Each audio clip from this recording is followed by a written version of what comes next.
We are going to be teaching you how to select data to use in a chart. So what you want to do first is open fourth copy financial history from Canvas. Now what you're going to go do is you're going to select B2 to B8 and go to the Insert tab on the ribbon and go to the little pie symbol in the charts group and click the first 2D pie. So like it shows you on the ribbon that after you put in a chart you get this chart tools tabs on the ribbon, and you can just play around with those if you want to, but you're going to want to go and click the white space on the pie and then just press delete on your keyboard.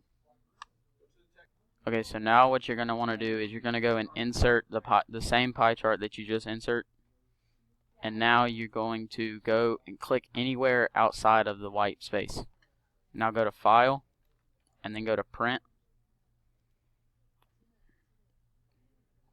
and you can kind of see that the annual sales is still there,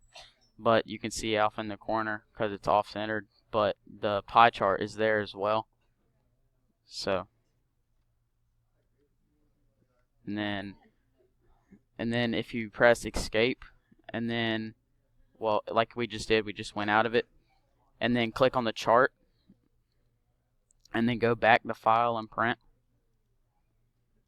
then you can see that it just shows the pie chart instead of the whole thing with the annual sales as well